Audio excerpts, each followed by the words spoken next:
From the Middle is proudly a founding member of the Odd Pods Media Network. Oh, for the love. Sorry, just clearing my Mountain Dew hole. I got my phone hole cleaned today. That's where you keep it? You're so cerebral and you're so developed and evolved.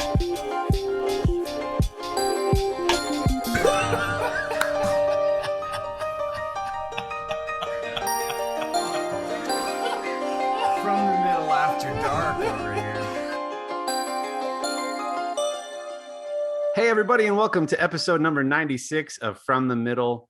From the Middle, if you're just joining us for the first time, is a comedy, culture, entertainment, and interview style podcast. We're just three pretty regular dudes from the middle of America in the middle chapters of our lives with a point of view that's somewhere in the middle. And we just like talking about all those things that guys in the middle would talk about, like life and food and family. And you know, we're not talking a lot about sports because there's like a big game on tonight, and none of us said, hey, can we reschedule because the March Madness National Championship game is on. I don't even know who's playing. Gonzaga and somebody else. Baylor. Cool. Good luck with that. Anyways, what's up, guys? It's good seeing you. It was Easter weekend this past weekend, which if you are a worship leader like our dear friend Kendall, that's a lot of work. And you've been burning the candle at both ends, my friend. So how did things go? Do you feel like you can take a deep breath now? Yeah. It is the busiest week of the year. For sure. So for me, who's part-time in that field, it's still like the sheer amount of hours I just spent in the building this week. Yeah. I was there. My wife would come home and I was at the church every night except for Monday night because I was leading a small group virtually, and then we record here late on Monday night typically. But other than that, I was spending my evenings at the church doing various lighting projects and other techie things and prepping a worship team. And yeah, so which you were sharing right before we clicked record that you've discovered a newfound love for like lighting and lighting technologies. So we put together I don't know how much people care about like background techie kind of stuff. Here's the thing. So when people hear that I'm a musician and that I'm a worship leader and that I've done singer-songwriter stuff in the past and that kind of thing, and then they try to put it in their head as to like what's Kendall's kind of circle like, what is and here's the thing. It's mostly stuff that if you're not into background technology things, like, then it would be very boring to you. The things that I know and the people that I pay attention to and things of that nature. It's like I used to know some musicians, but I don't anymore. And even then, like most of my playing time was spent doing singer-songwriter stuff by myself. Yeah. So it's just different. I don't have a lot of connections, but and then these days, like I said, most of my time is spent doing tech projects and connecting with like the worship team and that kind of thing. But yeah, so lighting is fun, and it baffles my brain how it all works, like moving head spotlights and LED par cans. And I'm used to the days of having these big giant like 1.5 foot long par can metal enclosures with high power lights in them that need to be controlled by a dimmer box that's this big, and you put gels in front of them. Yeah. And then if somebody wanted magenta light, then you're using these sets of 4 different color lights to like mix so that the stage looks at whatever color you want. And these days, like, we have it set up and I have an iPad with a color wheel on it. and I'm dragging my finger on a color wheel and watching these LED lights do all that, and moving spot heads. It amazes me. The digital world is something that is cool. I get the fact that it works, but like at least like in the analog world of audio and that kind of thing, like I could actually piece together in my brain and know physically what was happening. Yeah. I can't do that with the digital world. I don't know the physics behind what's going on. I could explain to you how an amplifier works in the analog world. You could try. I can't figure out the headphone thing. But I can't tell you why it is I can take an audio interface with 20 channels on it, plug it into the USB of a computer, and it can individually read every single track in real time. I can't tell you how that works. Well, it looks like you're just know that it figuring does. out the lighting thing because you sent us a picture in the group text and it looks pretty cool. So well done. Yeah. So that was my week. Well, I'm glad you have a little reprieve. Yeah. Corey, you used a word with us in texting earlier last week, a term of heads down, which is not something that I was familiar with, not being from the corporate world, I suppose, is where that comes from. But I read that, I was like, oh yeah, I'm heads down this week. Yeah. How about you, Dilly? What'd you guys do for Easter? It was, the last 3 Sundays now have been time spent like outdoors with family, just hanging out, which has been great, and still trying to be safe or whatever. We went to the in-laws house and ate on their back patio and just kind of let the little one run around outside. And it was a really nice time. It was really low key, but it's good, man. We've been pretty lucky with weather lately overall. I know there's been some cold days, but that was it.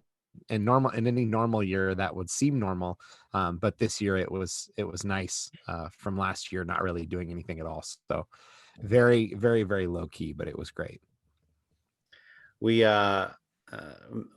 went to Easter at Dylan and I's aunt's house, and a handful of us were together for the first time in a very long time, which was a lot of fun. It was a perfect day. I mean, no wind, not a cloud in the sky, high 60s, low 70s. It was just spectacular. And I knew that Dylan and I's grandfather had purchased a new electric Mustang Mach-E. So wow. Ford no longer makes cars, but they have what this Mustang essentially looks like an SUV. But it's electric and it's big and it's got some of the stylings of a traditional Mustang, like the rear lights and whatnot. But yeah, it's pretty tall, and I was excited to see it. I had only seen pictures from the day that Grandma and Grandpa took ownership of it, and Grandpa looks like a kid in a candy store. So yeah. He rolls up to Easter at our aunt and uncle's house in this really cool electric Mustang. And so I got to drive that. So then our uncle was going to be a little late because he was with his other side of the family. And he rolls up in a new to him but used Corvette convertible, which is, Corvettes are my dream car. And so all I saw was the front wheel well. I was inside. All I saw was the front wheel well through the windows. And I was like, is that? Well, my cousin Connor knew that our uncle had taken ownership of one. And he's like, it is what you think it is. So I was like, hey, Chad, nice car. So what is it, just going to sit there while you're eating? Or? Well, I was afraid it was stick shift, which if you've listened to our episodes on manliness, I don't know how to drive a stick shift. I mean, I could figure it out, but it's not smooth. Well, luckily it was on an automatic. So Sherry and I hopped in and we were on back country road, and I got it up into the 90s, and that was a ton of fun. And then my cousin Connor has a relatively new to him Harley, and he's like, you want to take it out? So it was like a day of me getting to drive cool cars and motorcycles. Beautiful. It was so fun.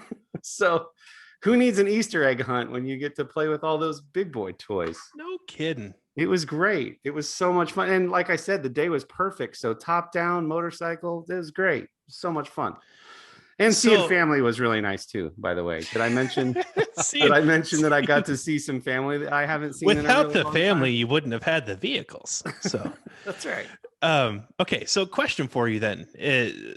So Corey, as we all know, relatively, I think it's been a couple years since you've had your motorcycle endorsement. Yeah. And but does not yet have a bike. Instead, Correct. He has a friend who is very generous with his bikes and allows Corey to borrow them on the rig. And that sounded douchey on a regular basis.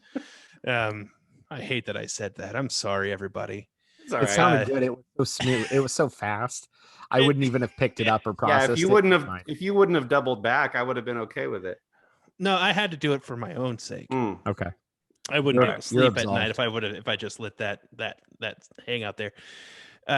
So if you could spend the cash right now on your dream car, a Corvette, or your pick of a sensible motorcycle, what would you do?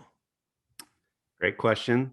When I came back from my back-to-back driving experiences, I came back into the dining room and everybody was like, "You finally done driving all the things?"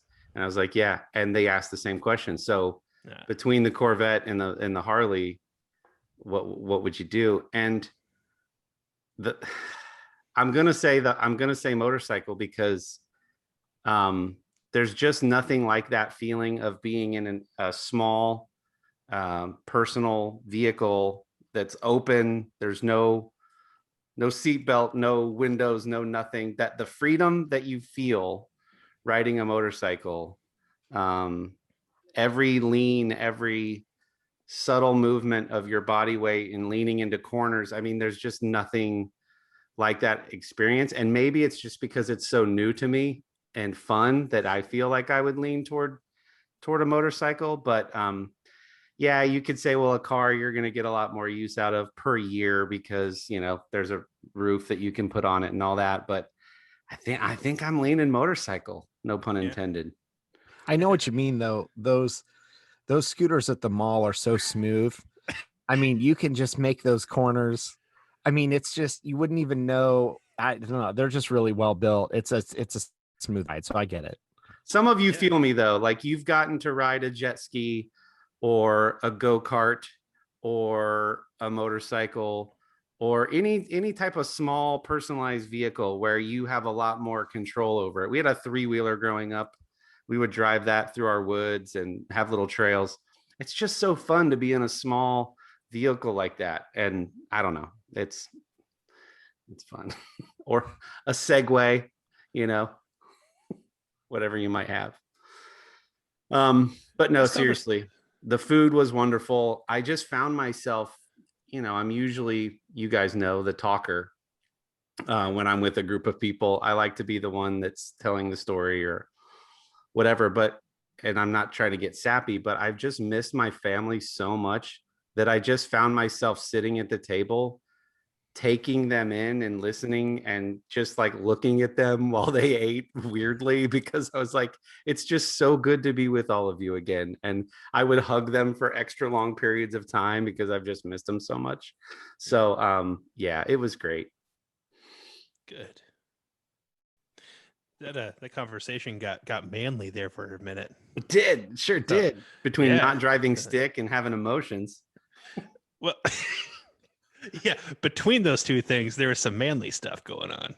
I mean, we can talk about like gas or charcoal if that's helpful. We can just break it up there. It's lump or compact or your favorite propane and propane accessories. Dang it, Bobby! I tell you what. Speaking of, no, go ahead, do another. The rest of the podcast, do that voice because that's perfect. I sell propane and propane accessories. Peggy, the boy should not wear a dress. Anyway, speaking of time with family, though, didn't you just get away with the kiddos? Yeah. So okay, this is great. I'm glad you brought that up. So today is the final game of the college basketball tournament that nobody cares about called March Madness. Okay. My wife actually does care about it. So I would always wonder, like, I never care if Sherry wants to go for a girls' weekend or something. And so I would often say, just like, go, enjoy. I'll be here with the kids. Go, enjoy. Well, what I discovered after asking questions was she's a homebody and she much prefers to be home. She doesn't want to go out. She wants me to go away with the children. So I figured that out a few years ago, and we started doing this thing that's a fun ritual in our family where every year during the opening week of March Madness, which starts like Thursday, Friday, and goes into the weekend, I take the kids away and Sherry gets the whole house to herself. So we did that 2 weeks ago, and the kids and I got a hotel room and we just hung out. So it's the first time. So we had joked, oh gosh, a handful of episodes ago about how after being in my house for so long, how I felt like all my social skills had gone out the window. Well, I discovered a new layer to that. I want to test this with you guys. When I was out with the kids, like even going to get gas, we went to a Walmart I let them each pick out a snack because there was going to be no rules on junk food. We were going to have a fun weekend at the hotel room. Even dealing with people in line at checkout, dealing with traffic, like all of my normal tolerance for and patience for people. So forget the social skills for a second. Just all of my patience for people and people making what I deem to be foolish decisions at gas stations or in drive-throughs has gone away. So I found myself getting very anxious and stressed at what would otherwise be like normal day-to-day stuff. But I'm so out of practice that I was like hyper aware of that stuff. Have you guys found that to be true in the times that you've gotten out lately? Or like, I think I've kind of gone the other way. It's as if I'm the person working at the place, so I'm like hyper customer service mode, and so I'm like overly kind to everybody because I realize they've either had a lot of bad interaction with everything going on, or people are getting out. So it's like, yeah, that's great. Yeah, no big deal. Yeah, if help me whenever you're ready. Like, it's just, I've totally gone the other way. So you've gotten nicer. Okay. I've nicer, more like customer service tone all the time when I'm out now, as if I'm the person working and serving and helping other people. I don't think I've experienced a change.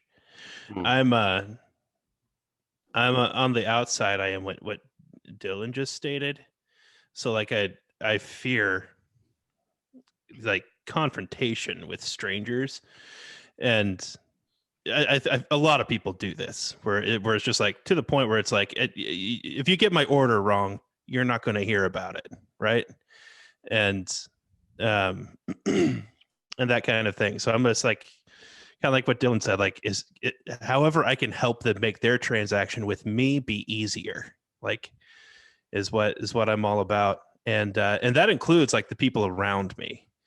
So the fellow patrons of the whatever business it is. See, that's how I feel like I normally am, like you guys are describing. Okay. But like I don't know. It was like I forgot how to be patient with people. So we were in a situation where we were at a drive-through and I had all the kids in the car and a family member. And there's something that happens when you're placing an order at a drive-through window for the whole car where you get yours out of the way because you're in the driver's seat. And then you expect that the people in the car listening wait until your order is done and right away give you their order so that you can either relay it or they say it loud enough so that the person can hear their order from the back seat, right? So I pull up, I think it was Wendy's. I pull up to the thing, place my order, and then look back to signal to the next person, go ahead. And they're like, yeah, so they're telling me while the person's waiting, yeah, so we're going to order a la carte instead of doing, like they're explaining to me, instead of ordering this sandwich combo meal, we're just going to, I'm like, that's fine. Just say it. Like, and then I was feeling the pressure of the person waiting and they're quietly explaining to me so the person can't even hear. So Dad, instead, we're just going to get 2 fries and 2 sandwiches instead of combos because we don't really care about a drink. I'm like, that's fine, just say it. like that little stuff that doesn't really matter, but I feel the pressure of there's cars behind me, they're waiting.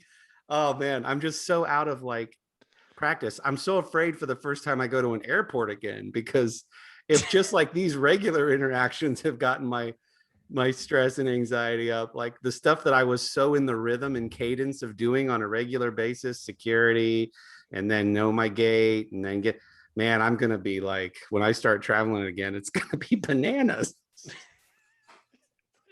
Big Brother's going to have to beat you back into submission. I know. I'm just out of practice. Okay, so here's another one. So bringing the story full circle, this weekend, Sherry wanted to go up and visit some family members in Northwest Ohio, where we're from. And then Sherry and I would meet at Easter at my aunt and uncle's that I had already described. So she was basically giving me a day and a half at the house by myself. And then I would meet them Sunday afternoon at our aunt and uncle's. So she did that. And I had like the best weekend at home by myself. And I'm wondering, do you guys, or do any listeners, and this might not apply if you're regularly by yourself, like if you're a single person, you might not experience this much as if you live with others. When you finally do get the house to yourself, then do you do weird stuff? Like, not real weird stuff. Let me give some examples so that your minds don't wander. Like, How does he I don't know, about that? like if you're going from room to room, you could walk like a regular person, or you might skip when you have the house to yourself, like a child. Or let's say you have to throw some trash away. You could just toss it in the trash receptacle, or you might do the whole Jordan fades back, swoosh. And that's the game, because you have the house to yourself and you can be a weirdo. No one's Or ever you gonna might know. you might paint a master bathroom and only your boxer briefs. I don't know. Thoughts? And I don't think you finished the story. You and the kids stayed for March Madness weekend. You and the kids stayed at a hotel for the weekend. Did you say that? Did I miss it? Yeah. I So did. that was the end of the story. You said Sherry likes to stay at home, and you go. Yeah. So she was returning the favor 2 weeks later. Now I'm asking the question. Okay, do I don't know throw if you your said stuff- that. I'm sorry if you said it. Yeah, it's all right. Anyways. Maybe it wasn't clear to the listener. So yeah. So then that was pretty much it. I had some experiences at the hotel we can talk about later that added to my anxiety and stress. But then 2 weeks later, I now find myself with the gift paid back, and now I got the house to myself. And I was just being a little weirdo. It was kind of fun. I was singing, I'm skipping through the house, doing all kinds of weird stuff. I definitely have several things, and I'm going to respond to Kendall's thing about if somebody messes up your order, you're just gonna probably eat it anyways at a restaurant. Yes, I will do that if it's something that's still edible to me and it's not a unique food experience. I won't even say anything. I'll just eat it. So if they didn't give me asparagus, they gave me corn or something as an example, or they cook the steak slightly differently. As long as this isn't like a one-off place that like I've never been at before and I'll never get to go to again. If it's a normal type experience, yeah, I won't say anything either. Things that I do around the house would be like giddily laughing to myself in intervals, just like you're excited. I would probably bring a variety of food and drinks out onto the coffee table and like have very specific placement for them. So they're all within reach. So I don't have to get up for a very long time. One that's kind of obvious, the home theater would be significantly louder than it would ever be if people were there. For sure. Like I want it to feel more like the sound volume ratio at a movie theater versus like Blippi is on in the background on YouTube for my child, right? Yeah. So yeah, those are just a couple that I would be and make everything as dark and as cold as possible, just to make it as cavernous and enjoyable of an experience for me as I can. That's just a few. They left early Friday afternoon, and I had some work stuff to wrap up. The very first thing I did was run to Taco Bell and get a day and a half's worth of food. Then I got back and I pulled up my favorite chair about 4 feet from the TV because I knew I was going to have a few gaming sessions, but I left Yeah. it there. I didn't have to put it back. I left Right. it there for the next day and a half. It was ready and waiting for me anytime. Our one of the burrito boys, Jordan, said, "Hey, some friends of mine are playing games on Discord." So on Saturday afternoon, I hopped on Discord and played some games with them. It was I'm making sound effects when I do things. Like there's no one around. Yeah. It doesn't benefit anyone for me to make sound effects. I like twirl when I go around a corner. Yeah. My only question for you, you sent me a picture of all your Taco Bell on the counter in your kitchen. And it was like a dozen items that you said you had bought for a day and a half. And I said, where's the food for tomorrow? Was my only question. Because that's about what I would have bought for one night. And then pizza would have probably been delivered day 2, but like enough for 4 people for a whole day. But it would have been like just for me for the second day would have probably been how it went down. Kendall, if Amy takes the kids and goes away for a few days and you're at home, what are you going to do differently? Which happens sometimes, actually. Yeah. It's a wonderful gift, by the way. If you got a family, truly give your spouse the gift of being in the comfort of their own home and taking the kids for a while. And just go ahead. What are you gonna do? Yeah. So food wise, like the first thing I do is order enough pizza. Like if it's gonna be 2 days, I'm like gonna order enough pizza to feed me for 2 days, and that's just what I'm gonna eat for 2 days. And so there is that. Pizza is going to be involved one way or another. But yeah, no, if I'm home by myself, a lot of the same kind of weirdo things that like I don't do anything quietly at that point. So when I'm around my kids, I turn everything into a song. It's like our life in our house becomes an opera at times. I'm making them lunch and I'm narrating what I'm doing by singing it to them. And to the point they used to think it was funny, and now they tell me to stop most of the time, and so then I'll make it goofier, and then eventually they'll start laughing again. But I do the same thing when the kids aren't there, only I don't have to watch my language. So For all those, I'll start rapping. And I'll throw MFers in there, and but like in a funny way. yeah. To me, it's in a funny way. So I'm not like, is it a mother in the air? I love that this is where we are when we opened with your worship leading. This is so great. This is just the human condition right here, and it's only been 20 minutes. This is comedy gold. You people have no idea. And yeah, I mean, I don't walk funny or anything like that. I walk pretty normally, but if it comes into my mind, like you mentioned skipping earlier, and so now I'm wondering, I haven't skipped in forever. Do I still know how to skip? And so at some point when I'm by myself, I'm going to try it. And what about your sound effect game? So you said before that you make weird sound effects, like when people are around. Does that take it up a notch when people are gone? I think I don't think so. I think for me, the sound effects when I'm around people is kind of a tick that has developed because I can't sing. So I think the singing when I'm by myself is sufficient. And then when I'm around other people, I'm not going to do that. That's crazy. And so I just thought of another one. I just thought of another one that's related to singing. I didn't mean to step on you right there. You're good. You're good. So maybe this is just for Dylan and I, who were choir and show choir boys. But do you ever hear a song that features a soloist, or it might even be a Disney song or something from a musical, and you're with other people, but you sort of take a mental note and you're like, next time I'm in the car by myself, or next time I'm home alone, I'm going to sing that song from Phantom of the Opera at the top of my lungs with motions, as though I am performing it live on stage. Is that something you guys do? I'm sure it is. I get there's so little time where I'm home alone that like it's probably for the car, because then I can do it. And not even neighbors can hear it. Like I'm just driving. But I definitely do that for the car. Like, ooh, I really want to like jam along or sing along to that song. I know one of And I'll yours right save now. it. I know one of yours right now. Go ahead.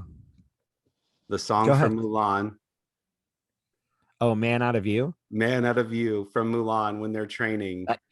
That would probably be one. Yeah. Do I you thought you were do going to say something from Songs for a New World. Yeah, That's that another. one too. Mm. That one Yeah. too. Do you do hand motions of any kind, or at least facial expressions? Oh, I'm sure both without really even thinking about it. It's funny, Kendall, that you said singing in front of people is crazy because I totally have been called out on that. And I'm not doing it to be rude, but I've had people say like I remember I was with, I don't know where we were. I think maybe at a mall. I was walking with a buddy of mine and my mom, and my buddy was talking to me and I was singing very quietly to myself, but still listening. I still felt like I was actively listening. And my mom just called me out on it. Like, that is so rude. You're like singing while they're talking to you. And it didn't even it hadn't even really dawned on me. I mean, obviously I knew I was singing, but it was just such a like quiet thing to myself. It just didn't seem, I guess, didn't seem rude or something. But yes, if that's what crazy people do, yeah, that's what I do. So totally. Yeah, I'm sure there's gestures and hand motions and things singing along, especially like there's always that list. I don't know how many people have just like the playlist that you just love singing along to. Mhm. Like it's built for that reason. It's not like a genre thing. It's not a necessarily. It's just I know I want to sing very loudly along to this playlist, and so that playlist, I'm sure. I wonder why that is. Is it like, obviously there's the part that's like there's no one around, so I can just be silly and childish. But it's also like I have the house to myself. So it's like Home Alone or any movie where the montage is them cleaning the house and singing with sunglasses on or something. It's not like, oh, I'm so excited to not be around my family for the next day and a half. Yeah. But there might be a little bit of that. So that's Also, cool.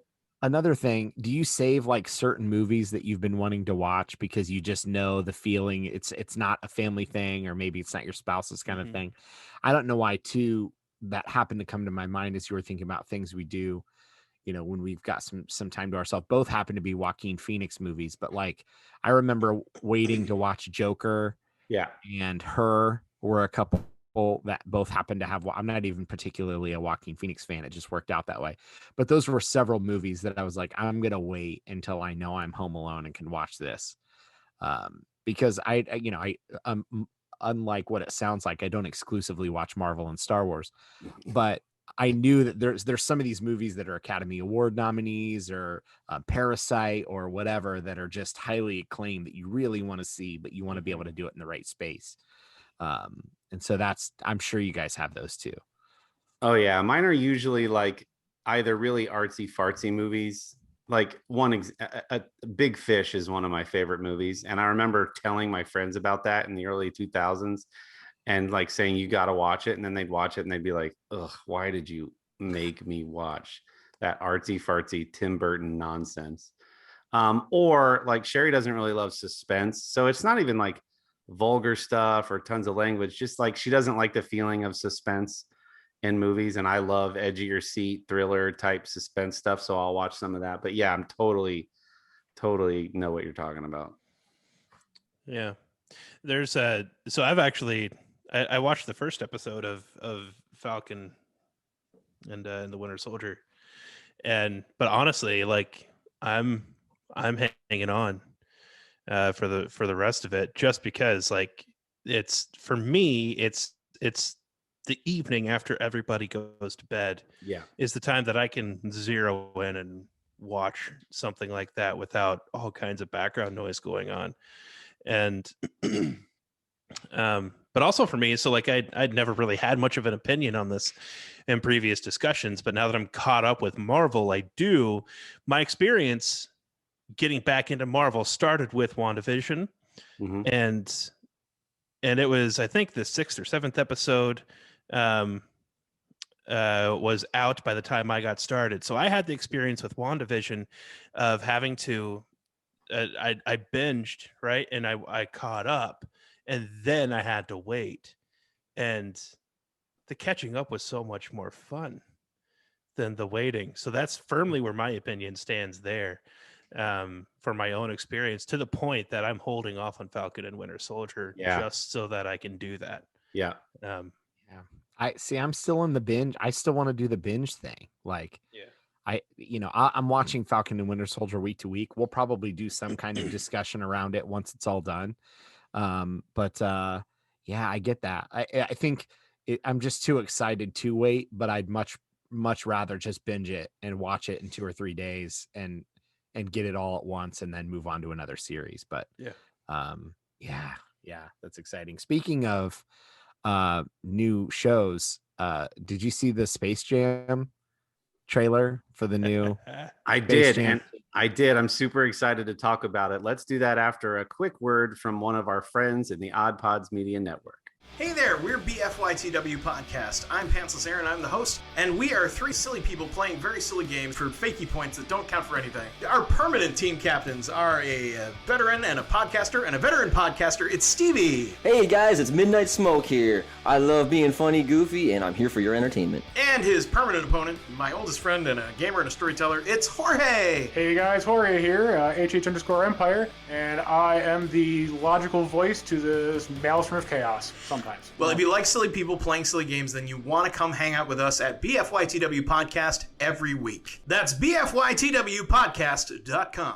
Yeah, so before the break, Dylan brought up Space Jam, A New Legacy, and it's very fitting that it's episode 96 because that movie, the original, came out in 1996 and was one that we sort of grew up with. So have you seen the trailer? If so, what were your thoughts? Go ahead. I have seen the trailer, and it felt very fun and upbeat. It obviously visually it reminded me of Space Jam, but like they modernized some of the feel around it. Like obviously, well, maybe not obviously, not everyone knows. So LeBron James is the basketball star in this one versus Michael Jordan at the time. And the way in the trailer, it's not spoiling anything because it's there. The way he gets pulled into this cartoon universe is like this gadgety spherical floating ball orb thing that just feels very like Iron Man, like tech-ish. But actually the sort of fun spirit of the trailer reminded me of watching the Lego Movie trailer for the first time. Yeah. Just like silly, creative, colorful, bright, lots of energy.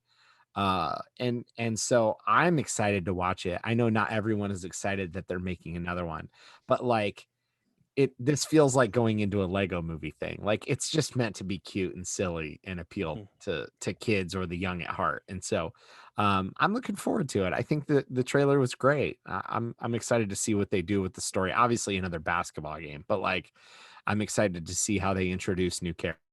And by the way, there's a ton of universes thrown into this one if you haven't watched the trailer. Yeah, I was gonna say you described the digital orb things. I forget what they call them, like server verses or I forget the term they use in the trailer. But did you see he zooms past a Game of Thrones one? Yeah. There's like there's these different planets. Like once he gets pulled in, and one of them very clearly has like the floating bars around the planet, like the Game of Thrones intro. And there's a lot of different characters, like from different. If you're not even going to watch the movie, just watch the trailer just to see how many characters have been pulled in. Yeah, Iron Giant and with just a bunch from the like Hanna-Barbera licenses and other Warner Brothers licenses. It's interesting. Yeah, I don't see how you could watch that if you saw the original and were kind of the right age, give or take 5 or 10 years at most. But I don't see how you could watch that and not feel a little bit excited to like get transported back into the Space Jam world. You know how geeks be, though. There are some people that are very upset online. It's so funny. Kendall, did you happen to see it yet? No, I've not seen it yet. All right. Actually, I pulled it up on my phone now so I could kind of get some kind of visual there. But I I tell you, I like the idea. I'm excited about it. I'm a fan of the original. I hope Bill Murray shows up, and that's yeah. I'm excited and ready. And I don't know how I don't know how you would have to have an evil heart. I feel to hate that there's another Space Jam coming out. I'm excited that they're introducing it to another generation, but like Amen. when we were coming back from our aunt and uncles at Easter yesterday, we mixed and matched kids in cars because we now had 2 vehicles there. So Lily came with me on the way back, and it's late and we're driving. It was one of the best times we've ever had together, by the way, because all she wanted to do was listen to her favorite songs on her playlist. Mhm. And she was shocked to learn, how many of the songs that I know, but also I was shocked to learn how much I've influenced her music. Like Mm. she listens to like Journey, and she was playing stuff from Guitar Hero, and like but anyway, one of the songs was the Space Jam song, and that really excited me. But so it's interesting because LeBron, he's going to get his son, and he has to win the basketball game to get his son back. And I don't know how they're going to explain this in the story, but it looks like he went to like 2D animation for a minute. Mm. And then it looks like he's like regular, while then the Looney Tunes switch from 2D to 3D animation. But Michael Jordan was never 2D in Space Jam, right? He was always his regular self. I think he was always his regular self. Yeah, so LeBron gets the 2D treatment, but then the Looney Tunes go from 2D to 3D. So there's like live action, 2D and 3D all mixed in one. So I think that's going to be really interesting how they use that as a mechanism throughout the movie. But yeah, it looks, I mean, we're going to watch it. Of course we're going to watch it. It's Space Jam. I'm looking forward to it. Yeah, I felt like even watching the trailer, I was thinking of your kiddos because I might have had just the tiniest sliver of influence. Totally. You guys would frequently borrow movies from my library for funsies, and 2 that Lily wanted frequently were Space Jam and the Karate Kid with Jaden Smith. Yeah. Those 2 on Blu-ray you guys would borrow pretty frequently. Oh yeah. Would take a couple times, but for extended periods. No, they loved it. So I thought like they might be some Space Jam fans that were well after the original purely because I happen to have it on Blu-ray. But I can't wait. That'll be one of those things where I'll be excited to watch the original on Blu-ray again right before I watch the new one, and I can show my kiddo who's 3. I can show her parts of the old one and let her check that out for fun. We've talked about this in previous episodes. It's that cyclical marketing thing. They know that the kids who grew up on the original now have young kids. And so it totally makes sense. But yeah, it looks fun. I'm looking forward to all the Toon Squad merch that'll come back out with Tarzan doing this on a t-shirt, and it's going to feel like the 90s all over again. You mean Well, Taz? and there's a there's Taz, a bunch what did of I say? dads out there who still have like their like Space Jam like basketball jerseys that they're like, oh yeah. You see, they were trying to get me to throw this away 15 years ago, and here we go. Did I say Tarzan, by the way? Yeah. Yeah, I meant Taz. It's fine. Maybe his cartoon is in there too. You never Yeah, know. I want to see a Toon Squad jersey with red, white, and blue Zuba pants come out. Some dad at the theater who's like rocking the full look, Yeah. and then some all white New Balance just to touch it off. So I was going to say, maybe if they make some like really colorful cartoony Jordans for the handicapped, I can pick myself up a pair. That's a throwback to a previous episode. I'm not going to tell you the number. Inside joke. What else entertainment wise are you guys consuming? have you guys seen we've talked a little bit about Nate Bargatze, the comedian, and in the episode with Kellen Erskine, also a comic that we had on 88. We very quickly talked about him having a conversation with Nate Bargatze and how much we like him. Have you seen his new special, The Greatest Average American, on Netflix? I didn't even know another one dropped. Yeah. Maybe. I've watched a lot of comic stuff lately. Give me an example of a Yeah. bit. So it's COVID era. He's outdoors, I think in SoCal. Yeah, And I did. I saw it. helicopters keep Yeah. flying over while he's performing, and he actually breaks 3 or 4 times to talk about the helicopters. Yeah. It's really good. Oh, I If you cannot like- wait to watch this. Anytime a if you like- comedian has new content and I didn't know that it was out. Like, it's like I didn't know the Brian Regan special was coming out. And one of my buddies, Brandon, who's a middler and loyal listener, was like, dude, you know, there's a new Brian Regan special. I like ran to the TV. I get so excited. Keep going. Yeah. So I would say it's similar in overall quality to his other ones, not necessarily better or worse. But a little plug for the Dadville podcast. I don't know if you guys have ever heard of that one. So Dadville is hosted by the musicians Dave Barnes and John McLaughlin.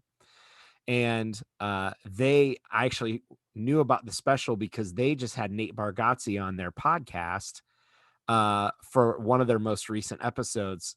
So I saw the ad for that, which made me watch the special. And then I went back and listened to the Dadville episode that Nate Bargatze hopped onto their show, which was funny. The interview, it was solid. They had some interesting questions for him in parallels and differences being a musician performing for live audiences versus being a comic and performing for live audiences, and some of the similarities and differences. So if that interests you at all, kind of the world of stand-up comedy, but also from a musician's perspective, John and Dave are great. The Dadville podcast is really interesting. But yeah, it's a very good special. And I love that he broke a couple times to talk about the helicopters because he couldn't not.